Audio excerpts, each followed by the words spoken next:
Welcome to the dressing room of the Regent Theatre, Christchurch, where I'm now joined by comedy legend, Jimmy Cricket. It may have been leg end, I'm not quite sure, Jimmy. But legend at my own lunchtime. You're the one that do the jokes anyway, not me. So. Good to see you, Doug. Hey, it's great to see you. Thank you very much for taking time out of quite an extensive variety tour over different parts of the country, isn't it? Yes, yeah. Last night we were in Worthing, and today obviously we're in Christchurch, and tomorrow Weston-super-Mare. Right, that's quite a journey from here, yeah. Well, you've got to get the old sat-nav. And tell us, you're born into quite a large Irish family. Yeah. Tell us a little bit about your upbringing. Yeah, well, we had three, John, Brian, Kieran, my brothers, my sister Mary, obviously my mum and dad. Now, my father was a great entrepreneur. It was a little town in Cookstown where I sort of saw the light of day. Cookstown is sort of slap bang in the middle of Northern Ireland. It's mid-Ulster, and it boasts the sort of widest main street, actually, I think, maybe Europe, but definitely the United Kingdom. And my father did three things. He was an undertaker first, right? And he used to say to people, you can count on me, I'll be the last one to let you down. So that was my father. I must tell you a lovely. Can I tell you a lovely story about my dad? You're going to tell me whether I say yes or no, aren't you? But it's so good, because when I go on Irish radio station, there's always some of the older people or handed down to say, I remember your father, Frank. Oh, he was a case. And they'll regale this wonderful story of my old man. It just gives me great feel-good feeling that he brought so much happiness. He actually... as well as being the undertaker, he was a publican and he had a taxi service, and he actually was a local auctioneer. But his main, obviously, business was undertaking, and he actually got a Rolls Royce brought over, and this was like early 40s. Rolls Royce brought over from England and had it all done up as a hearse to give people a good send-up. Right. He's driving back from the funeral, and this is just... Right, 43, war still on. A couple of American soldiers are based nearby, thumb on a lift. So he said, yeah, get in the back, and he's driving them. And then when after a couple of miles, they say, okay, Mac, we're here, just drop us off. So they get out.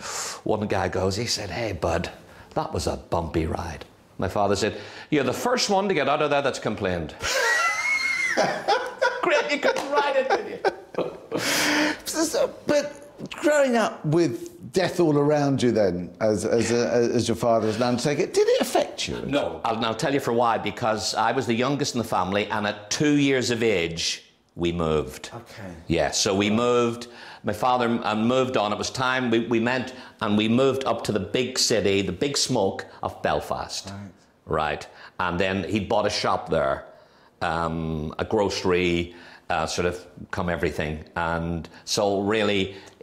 by the time I was growing up, it was more the shop. Right. It was more the getting the sweets of the mammy and getting on the tram, because the trams used to go from where we were, a place called Laganeel. We used to get on the tram, and on my own, I suppose, when the mammy would sort of say goodbye to you, and you'd get this tram, and it would go about half a mile down to a place called Ardoyne, and then I would go to school there, the Holy Child School, and Holy Cross.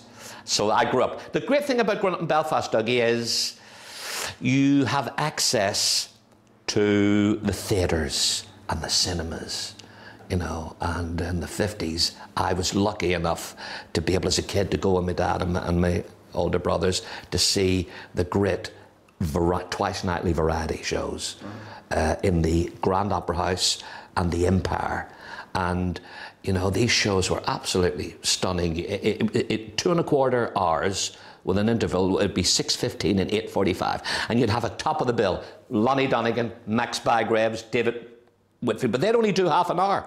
You would have a complete show with on it. Billy Dainty would do his funny walk. Mickey and Grift would close the first half. There was an orchestra backing all these acts. There was, and for like a shilling, you could sit in the gallery, and it was 2.25 hours of pure escapism. But I mean, did that begin your desire to get into show business because you saw all that? Undoubtedly. Yeah. Undoubtedly. You can hear the music even, you can smell, going up those steps, you can hear the orchestra playing, and you can see, because the theatres had the spotlights, the lights, it was pure showbiz. In your early years growing up, did church mean anything to you? Did a faith mean anything to you at all? Yeah, well, we were Catholic, so Mass was the big thing. And Mass was in Latin then, so you actually learned it in Latin at school. And now, really, I could probably even the Our Father, Pater Noster, Quis in Celi, Sanctificetur, it's in your DNA, you know, because the Masses were in Latin. It was then, obviously, the wonderful Pope John the 23rd. He was an incredible man because he was from a peasant background, but he had this great creative vision to get all the cardinals from all around the world and start to say how we can improve. And he thought, why don't we make it in the vernacular for every country? So the kids will know exactly if it's in English in England and UK, in Spain it'll be in Spanish. So that was one of the things from the Second Vatican Council, which Pope John XXIII he inaugurated. So I saw the difference between the coming from the Latin into the English. But like everybody else, it was more turning up, socialising. You were more excited. Who was the blonde sitting over the thing, you know where I'm coming from, really, when you're growing up. And so that was it. But still important, because right from wrong, you know, a belief in God and the church and you know, it's still a fabulous bringing and growing and learning and to know right from wrong and give you a moral compass, basically. Which goes...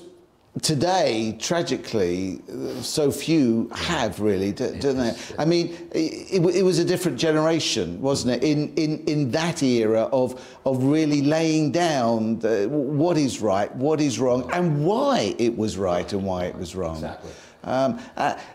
As you developed that, did there come a need where you felt, hey, yes, fine, I'm going to church, but I need a deeper commitment? Did that ever come about? Yeah, it did. It did, because I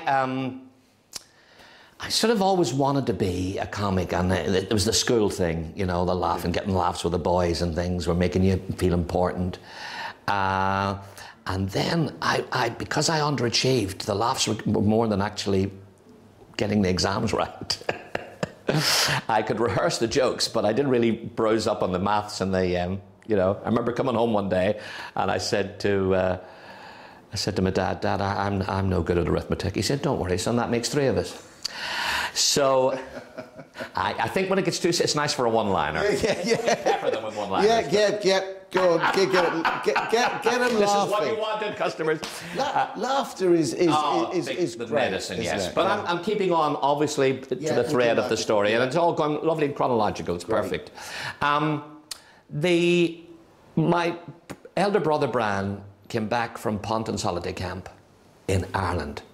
And a lot of people don't realise that they had. We all know Billy Butland had Clacton-on-Sea, and he had Minehead, and he had Bognor Regis, and they were the big thing in the 40s and 50s. But he actually had an Irish camp, just 26 miles from Dublin. And my brother had gone there with his fiancée. They were to get married, and they live in Scotland now, bless them. And he came back and he said, no, I've just seen a job would suit you. I mean, you keep getting fired from these factories because you're telling jokes. These people will pay you to tell the holidaymakers jokes and help them make a good holiday. I said, yeah. So without even going to Butlins, without even having a holiday, he instilled in me this vision of the perfect job for my requirements, right? So I wrote off to them and said, could I become a red, and what it was a red coat, actually. That was a great idea from Billy Butland.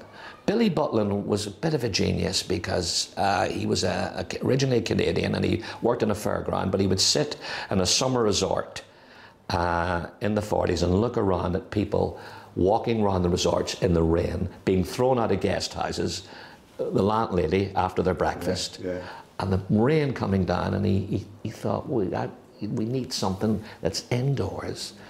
We need something then that can host for them, like Redcoats, to make sure they're all organised things. And then he did another wonderful thing, way ahead of his time.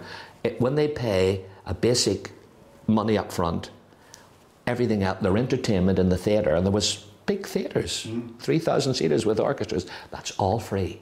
So the only thing they had to, if they wanted to drink at night, but everything was, they didn't have to worry. And their 3 meals a day. And when you think of it, it was really innovative.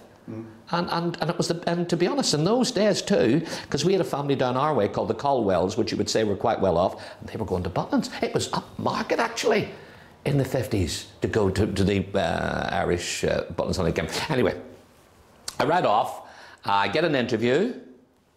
The interview turned a bit more an audition, really. I bounce in doing the gags and everything, and there was two guys there. There was the guy, the entertainment manager from the camp in Mosney, and then there was the guy from the English camps. He was an area manager, and I remember him saying to the other guy, I think we're going to fight over this fella, and I thought, I've got it here.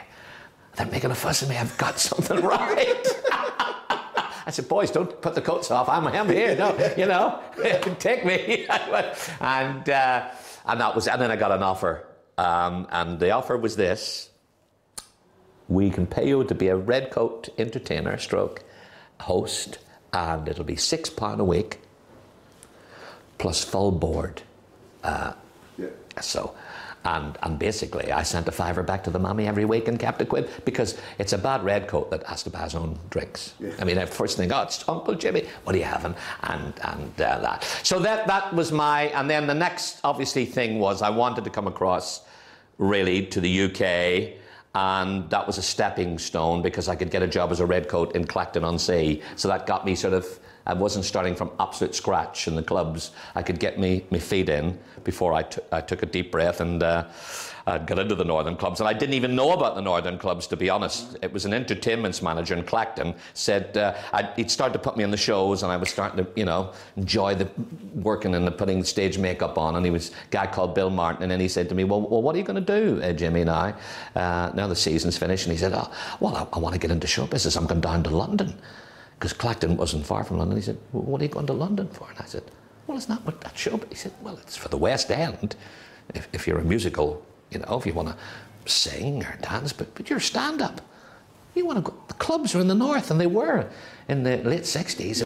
I mean, in this, how did your Christian life develop? Because it's very difficult when you're always moving, when you're always somewhere else the next day. How did that develop for you? How have you kept your faith over those years? I remember, there's been different times. I remember opening a book once by Dr. Norman Vincent Peale, right, The Power of Positive Thinking. I thought, this is it. Because prayer can help you, achieve and get your act together. And when the club is tough and hard, well, don't worry, because that's the time you could give up if you didn't believe you did have something there.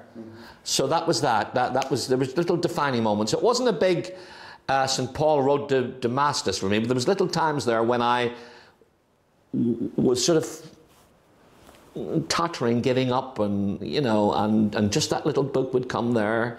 There was another wonderful book when I was in Liverpool by another American minister, Dr. Emmett Fox, and he wrote a wonderful book called Park Through Constructive Thinking, and he said, the first chapter was just quite amazing. He said, he talked about the wonder child. First he said Isaiah, the wonder child, will come and the counsel will be upon his shoulders. Yes. So so he says the wonder child is actually, basically, it's like the Saviour was born in a stable and yet he grew up to save the world. So if it grows in you, even though you're a sort of a sinner or an alcoholic or somebody who's not achieving, maybe for me I wasn't as bad as them, but that can grow in you if you let it. And I just love this wonder child, and it will keep developing, and you'll get ideas. It was saying that what you need, just and I just, that was a great one that's been a massive influence. Every Christmas I take it out, because obviously Christmas, the Master Jesus was born on the Christmas, so I like to read that one there. And then there's another actual great one in between times. I was hopping back to Ireland, because you got to see and things. And I remember hopping back once, and then my brother giving me the money for the boat fare back. So I was really literally skint, Doug, Yeah. So I came back to Liverpool. I went into a little chapel, little church, and I remember just saying again, what way is the future going to go, Lord, And then within a few weeks, I went to Pontins, got a job as a blue coat, met my wife, who was a waitress, and then we fell in love, and then she got behind me, got married, and then it wasn't just, you still had to slog, but I know I had the backing behind me, the solid support, you know. So it was, you sort of really took the time and you said, Lord, you know, yes, come into my life, and as you talked about, you develop your life in me. You know, that spiritual life within me will develop and move me on and through. And do you feel the Lord has led you in the way you are? I would never have ever achieved. Never, Doug, in every way. And to have a happy family as well, to have a solid family, because then once you get that little bit of success, then the temptations are there. Yeah, that's right. That's right. They're waiting for you. And I mean, and let's face it. I mean, in show business today, I mean, to have a successful marriage is a miracle, and to have a solid marriage is a miracle. Because so many marriages are breaking up, and there must be far more temptations, you know, in that sense, when you're famous and people want to know you and want to give themselves to you. It must be so many temptations around, and for God to keep you in that relationship. Keep your feet on the ground. That's the great trick too. Yeah. Do you know the one thing I'm disappointed, Jimmy?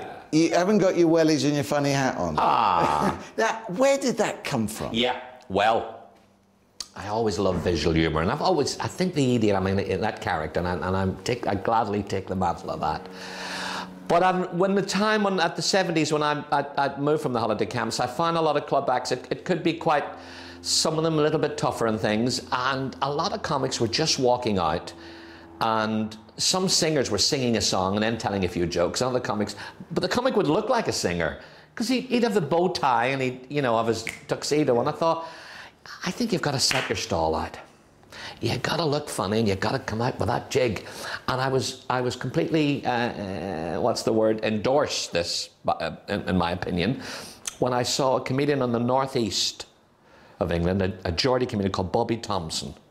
And he came out with a cap pulled like that, a pair of long, cut-off trousers, a pair of boots, and he came onto the Bladen races. Da, da, da, da, da, da, da. And he lifted the roof off. Now, it just wasn't the visual thing, but it was part of the whole thing, the persona. Right. He had this wonderful Geordie accent. And it was, you would have been hard put to make out everything he said, but all you knew that he was lifting the roof off, you know. And he was very gracious to me, actually. I was on that show, it just come from the holiday camps. I was quite nervous. And he actually gave me a lift home. I didn't even have a car. And he said to me on the way home, it was like a master class. He'd go, "No, I think you want to do young patter, son. Do young patter." I was only 22 or something. Do young patter. Do patter that suits you, see. And obviously, as time moved on, I did the character type, the Irish being the logical. Yeah. But the actual gear, so I decided to be funny, but my original funny garb was a white jacket, because Bobby and Tommy had the braces and things. Yeah. So I had a tail suit cut off with the Wellingtons, and I had a white, because my first TV talent show, Search for Star, I'm in the white. I must put this up on YouTube. So many things remind me of this. Yeah. But I will. Yeah, the white. I might throw snippets of me from Genesis. Yeah. And so that was my first thing. It was only when I rode off, because after I'd done the talent show, I was forgotten, but great in a way. Thinking, oh, that was my flirtation with fame. It's all over. And I could draw my breath and relax, get back to my family. How you doing at school and all that? It was lovely. You know, you think sometimes things are going to, but they're just exactly what was right at the time. Yeah. You take it all in. We saw that, and that was great. But I had written in the interim period off to a guy called Barney Colohan, and he was a BBC producer of a program called The Good Old Days, up in the City Varieties. Yeah, I remember it, yes. Fabulous, and he had everybody on. Yeah. Les Dawson, Frank Carson, Roy Castle. I mean, they were the comedy singers, he'd special acts. He went around Europe to see these wonderful special acts, because the City Varieties is a special intimate theatre. But Barney had a great gift in that the whole audience, the ones in camera shot, yes, not the ones behind, were all from Amdrams, choral societies, all dressed, and they were singing and laughing along, and it looked great. There's as many shots of the audience, to be honest, is the thing. And he saw my letter, and he saw me on the Search for Star, but he wasn't doing another series for another year, so that gave me, which is great, respite. And then when I went on that, it was actually a bigger break for me than the actual talent thing, because it was 2 days before Christmas or something, and just a wonderful. And then those times, early 80s, there was only a few channels, so a lot of people did, be it by default, a lot of times. There's nothing else. But bring it on, you know. That's default, bring it on. Yeah. And that was a great one for me. Are there ever times, Jimmy, when, because of what's happening in your life, you don't just feel funny, but you've still got to go on stage and be funny? How do you cope if that does happen? Well, with my hand on my heart, Doug, well, yeah, even now I'm pondering on this. Yes. There has been. When my elder brother, I'd heard the news, it was a Sunday morning, about 4 years ago in June, that he passed away. And we were on our way to Bournemouth, actually, here. We were on our way to do, it was Norman Wisdom's 90th birthday. It was a lunch for him. So I was going to do something there, and then that night I was going to do a show at the Pier. And, well, I just cried like a baby, basically, because my father died. My brother was just such a massive inspiration. My brother was like a sort of a poet at home in Northern Ireland. And we were in a tough area, the Falls Road, and he was a pub owner, and IRA, Provost, the guys would want to take over the bar, and he was the most bravest guy I've ever known. He just wouldn't let them do it. But he talked them out of it. He was a gift of the gab. And deep inside, there was a book he wanted to write. And so when he actually sold the pub, funny enough, when the troubles ceased, he actually wrote a journalistic column for the local newspaper, the Andersonstown News. He wrote about Gaelic football, he wrote about horses, and he would write the odd article about, he was a great cinematic anorak with John Ford movies and Monument Valley and things, and he wrote a thing about, which he sent me, the Titanic.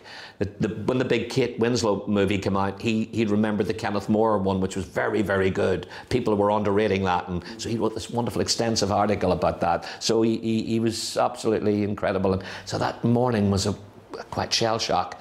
But I think I did one of the best shows I've ever did for Norman that day, because you feel they're inspiring you. You've used it to inspire you. That night I went on, there wasn't too many in the thing, but again, and maybe I started to get a bit, what's the word? Melancholy. Yes, and I think I fell out with somebody that night. We started to get, but then time was getting ready to go over for the funeral and that, so, you know. Did you find at such times your faith also kicks in for you, and the Lord sort of almost takes you by the hand and walks you through? Yeah, absolutely. Yeah. What's your favourite Bible verse and why? I think it's the look at the lilies, how they, you know, because it's the insecurity of show business. No matter what point you get, you know, there's the ups and downs. So it's that phone really, you know, if it's not ringing, and obviously for the mainstream comedy, it's been sort of sidelined the last couple of years and things. You know, you're not flavour of the month. But it's true, isn't it? Because that has to be, I mean, for all of us, but I think I can see what you're saying for you. There is insecurity in your business because you never know if the phone's going to go. You never know what's going to happen next. And your whole life is there. So you have to trust him, not just what you do or where your next show's coming from. And you have to let him guide you, because every adversity is the seed of an equivalent or greater benefit. I read that in the book, and I think that's important, because that motivates you then to look at other ways that you didn't before when the halcyon days. So what I do now is, if I do a good show somewhere, I will say, now look, this is great. We've broke the ice. I think they're going to tell their friends. I'll come back in 2 years' time. Right. And that's what we so we started the site. I call them boomerang customers. So it's a shame to do great at this place and you never do it again, because the hardest thing is obviously when you're not flavour of the month for, you know, to sell the tickets. So I remember them doing this, but once they see you and they enjoy it, then they tell their friends and they come back. So I've learned to do that. Loads of things I've learned to do because things got and is it like.